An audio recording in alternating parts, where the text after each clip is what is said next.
Hello, Hollywood Times listeners. It's Judy Shields. Today we are so excited to welcome country music singer-songwriter Buddy Jewell. Hey, Buddy. Hey Judy, how's it going? Pretty good. So, first off, who are you named after? My dad was a Buddy the first. Well, he was actually named after an uncle Buddy, and then it just has sprawled out through the years. That my oldest son is called Buddy as well. So there's a bunch of buddies in the patch. I love that name. It's so totally cool. Well, thank you. I'm happy with it myself. I've liked it for a long time.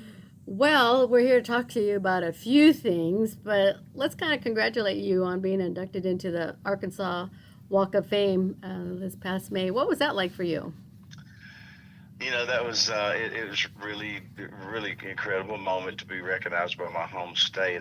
They inducted me to the Arkansas Entertainers Hall of Fame back in 2015, and that gave me my plaque on the Walk of Fame. And it's really cool. I mean, my plaque's in the same spot where Johnny Cash and Glenn Campbell, people like that are, and just something I never would have dreamed would happen to a kid from a small town in northeast Arkansas. But I'm very blessed. God is really good to me. Oh, wow. Well, like I said, congratulations. What a great honor. Thank you.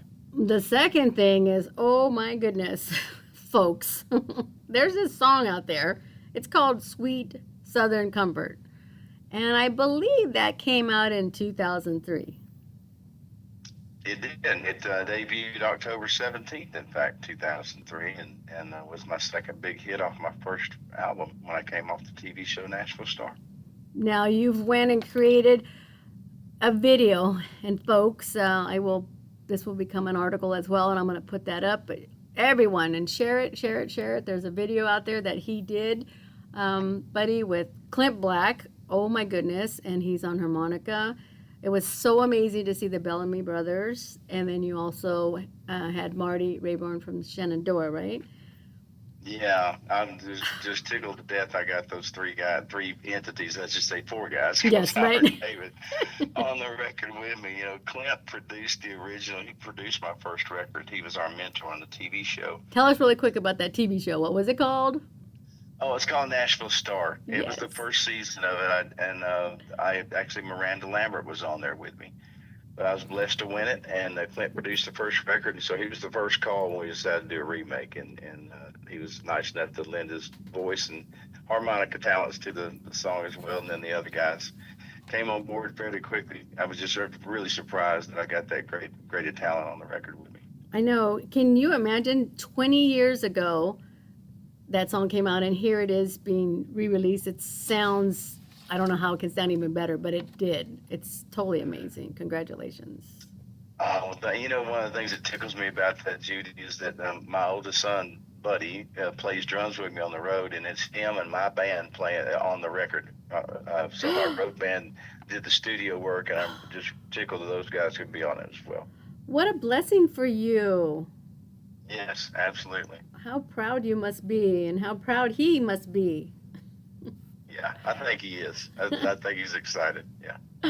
Oh my gosh. Well, so where was that video? Where was it filmed?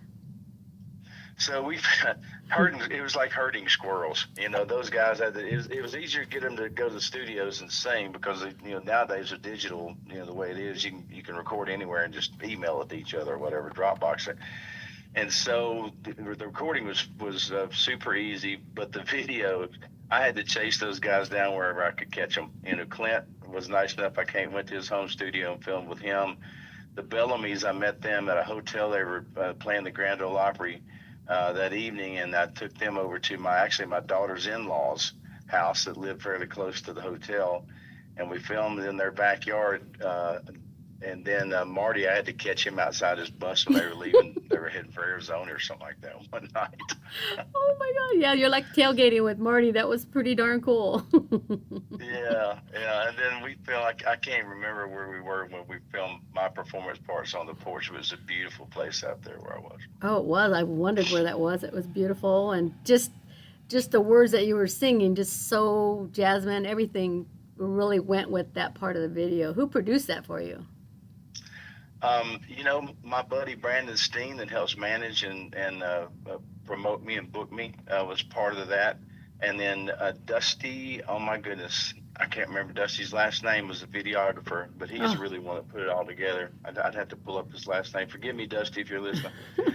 That's okay. We'll look him up, but that he did an I amazing nicknamed job. him. I nicknamed him Dusty Lens Cap. So you know, Oh my I couldn't God. remember his last name. I call him Dusty Lens Cap. There you go. He'll appreciate that. So that song was released back, I believe, in March of this year. Yeah, and that was like the middle of March, and it just in I think August went to #1 on the Cashbox independent music chart. So I was really tickled with that, and the video's probably I don't know, a month or two old now. Okay, But we're really yeah, excited about it. that video is just like I said, it's amazing, and it should win. If they have awards for it, you should win one. Well, that would be awesome. Yeah, that must have been really special, as you said, for Clint Black to be able to welcome you to his studio. Did he actually also interview you when you were there?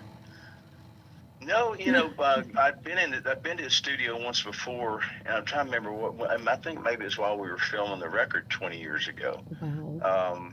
So I'd been there before, but we actually just sat and talked. You know, the whole idea behind the video was just to catch me, for us to be interacting. So there's no telling what we were talking about when it probably wasn't even had nothing to do with music. Who knows?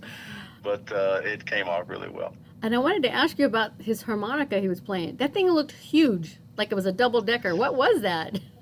You know what? There is some weird name for that harmonica, and I think it starts with a Z, or maybe I have it confused because it's the same harmonica that they used back in the day on Green Acres. So now I'm really dating myself. Wow, me too. When Arnold Ziffel the pig would come onto the scene, they would always use that harmonica. You knew Arnold was coming, and so I know this from Clint telling me.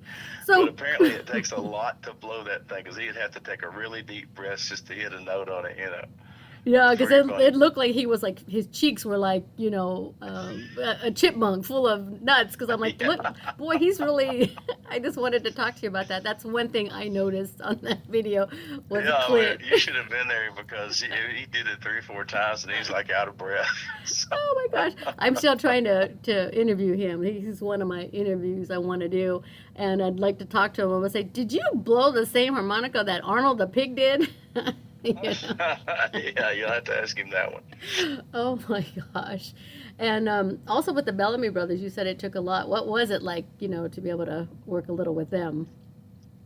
Well, it was really cool. Yeah, I met him a time or two in passing, like at some award shows in CRS here in Nashville, stuff like that. But I never got to spend any time with him. And then I opened a show for him back in August of last year, and got to spend a little time with him on the bus after the show. And they're just super cool guys. And that was about the same time that we came up with the idea to do the remake. And so I texted David and asked him if they'd be interested, and he and Howard said sure. It was really simple. I didn't have to beg anybody. It just dawned on me about a couple of months ago. I thought, man, buddy, you don't realize it, but those guys, they must really like you a lot to be willing to put their name, their stamp of approval on this song and be on the record with you. So that's a pretty amazing thing to me. Yeah, and then so you said your son played the drums, so then you had I heard fiddle and banjo, steel guitar. What musicians did you have for those instruments? Well, all my band, Mitchell Brown, who plays bass for me, and he produced my current project, which is called Blue Bonnet Highway, by the way. But Mitchell produced the session, sang backgrounds on it with his sister, and then we had Craig.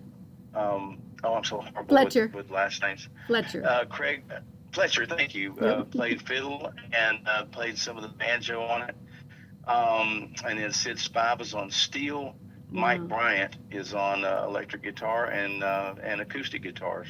And they did a great job on it. I'm real proud of them. Yeah, because I'm looking at the names, I just Oh, thanks. no problem. I Did don't get 'em always all want to put you right. don't want to put you on the spot, but I like to hear the entertainer talk about their who plays for.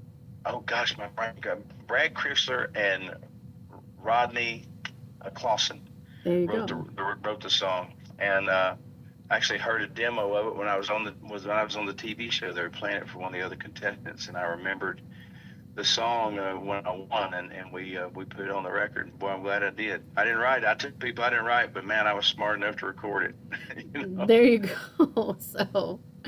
So like when did you find at a young age that God gave you singing ability and talent to write? When did all that come about? Well, the singing was pretty early on. Although it took a lot of people saying, "No, you're really good." Because I've always thought, people are just being nice. Your mom and your girlfriend will tell you you're wonderful, and so it took a lot of other people telling me that I was talented to get me to believe that I could actually sing. And then the guitar thing just kind of came along. I was about 14 years old, and here dating myself again. I heard "Stairway to Heaven" on the radio, and I loved the acoustic guitar, the intro to it. I thought, man, I want to learn how to play that. I don't know why, but I do know it's beautiful. And so I decided to learn to play guitar, so I could play that, and now here I am, a country musician. Isn't that something? Yeah. Oh my goodness. So what was it like? What took you to Nashville Star? Well, I had moved to Nashville in 1993, so I've been here a little over 30 years, and so it was 10 years after I'd moved here that I got on the TV show. I started getting work about a year after I moved here as a studio singer, a demo singer, and I would go in the studio with a band and record songs that other songwriters had written or publishing companies had songwriters had written, and they'd take the versions that I sang on and play them for people that, the big stars like Garth Brooks and George Strait, hoping they'd like my version enough that they'd want to do their own. And I sang on, in the 9-year period, I sang on a quick count, and I sang on over 4,000 recordings. And a lot of those people have heard on album cuts, and a few have been big #1 hits for folks. So very proud of that. That's a lot. That is a lot. Good Yeah. for you. But put beans and taters on the Jules table for several years. Let's put it that way. So what did you do during this pandemic we had in 2020, 2021?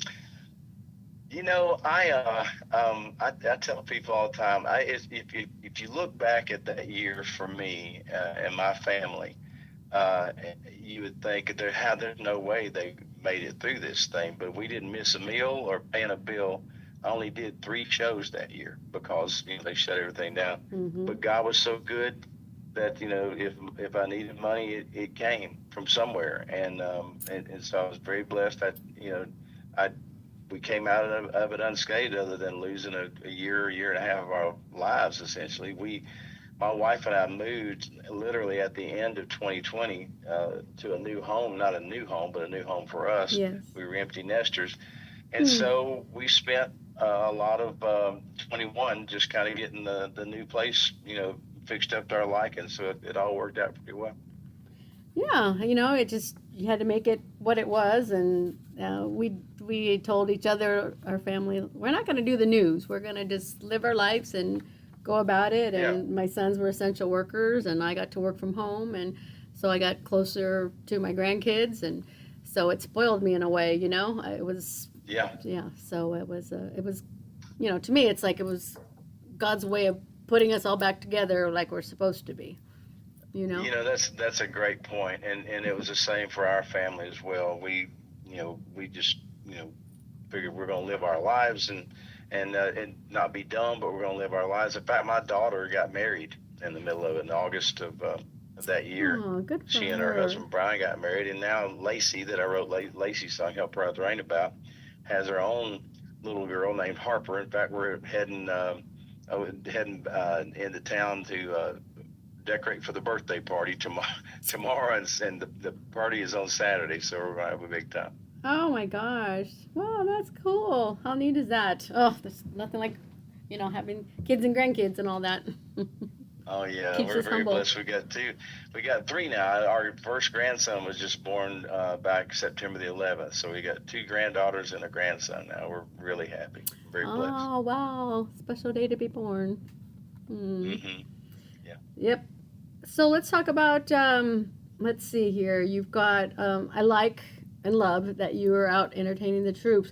Talk a little bit about that going out to Iraq, Kuwait, and Afghanistan. What was that like for you? Was it fearful or were you, excited about going? Well, I'd be lying if I didn't say there was some fear involved. I mean, Yes. you'd be stupid not to, not to Hmm. be cautious. But it was very exciting for me. I got a buddy named Kenny Thomas, who's a country music recording artist and writer, and he was an Army Ranger. In fact, he was part of the group that the movie Black Hawk Down is about. He went into Mogadishu to help rescue those guys when the chopper went down. Oh. And so I'd always told Kenny, hey, if there's ever a chance for me to go over there, because I know he went quite a bit, I said, I want to go. And he called me up in October of that year and said, hey, we're going around Christmas time. You want to go? And I said, heck yeah, I'm in. And it was one of the most meaningful, um, probably fulfilling and yet humbling experiences of my life. Um, I was really taken aback by how wonderfully trained all of our young people were over there. And it was, at that time, Buddy, my son, was 21, and I felt like everybody over there was my kid, because other than the generals and stuff like that I was around, they were all, seemed like, in their early 20s or whatever. So just to see how proud they were of their work, and how committed they were to keeping our country safe and strong was an amazing thing. And it was a wonderful, wonderful trip. I'd go back again if they let me, if they asked me. Yeah, and then you had an opportunity to meet some of our troops over there too while you were there. Oh yeah, we spent 2 weeks with Wow. the sergeant major of the army at that time. His name was Kenneth Preston, and we weren't laying up in the Holiday Inn. We were staying in barracks there on the bases, on the bigger bases, and then we would get up in the morning and get on the Black Hawk helicopters and fly out into the desert, or and step down these little forward operating bases. So we were on the front lines with the enemy. Could, I guess if you took binoculars, you could see them and they could see us or whatever. Oh, how But scary. it was a pretty interesting visit, Mm. and we spent 2 weeks doing that. Iraq, Kuwait, Afghanistan, and I got home. I got to San Antonio, Texas at midnight on Christmas Eve. My wife's folks live near San Antonio, and I got home in time for Christmas. So it was Oh. an incredible journey for me. Oh, I'm so glad that you were able to experience that. Thank you for going too. Proud to go. We would do shows and we would sign autographs for, the line, as long as there was a line there, and we had a great time. Oh, that's great. That's great to hear. So, do you have any charities that you're working with at this time?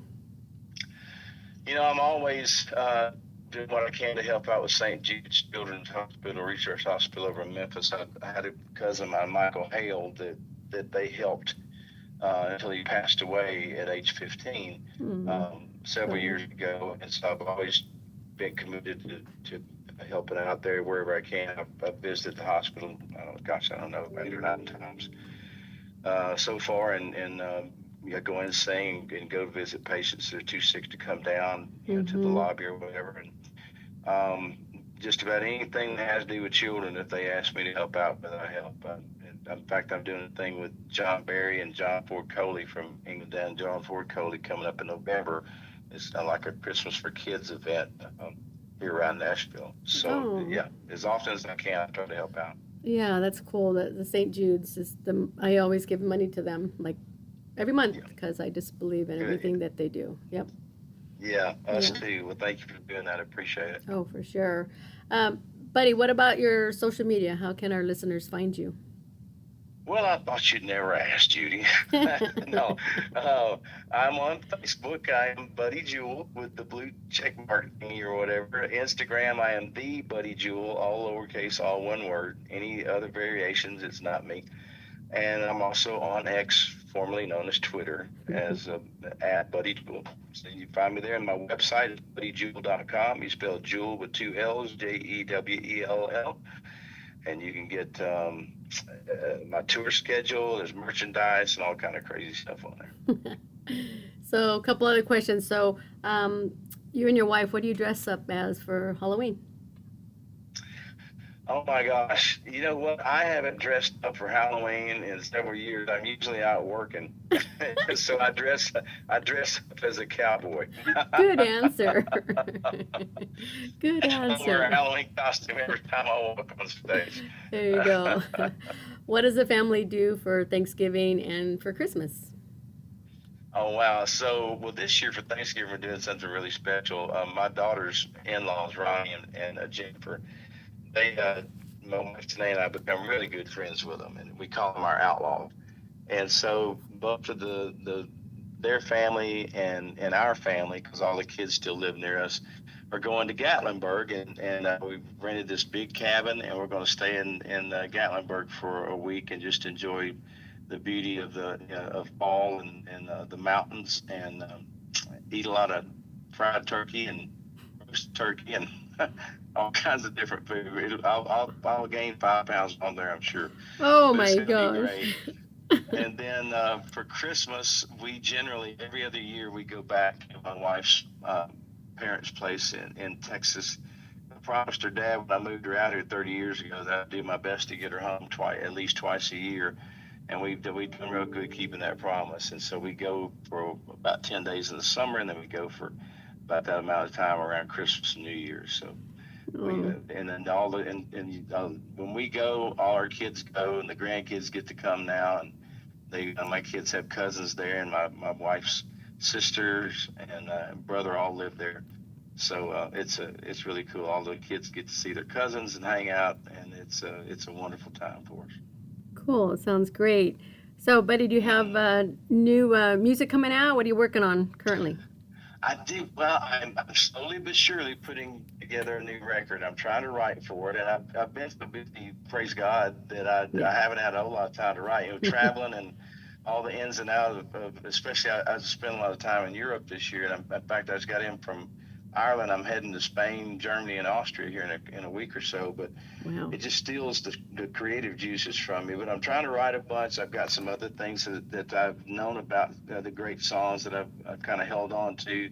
And I've already got a couple of things recorded, including the new version of Sweet Southern's Comfort. I'm hoping to have the album out and released by hopefully midsummer next year.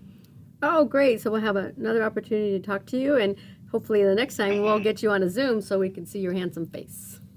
I'll put the cowboy hat on and everything for you, Jude.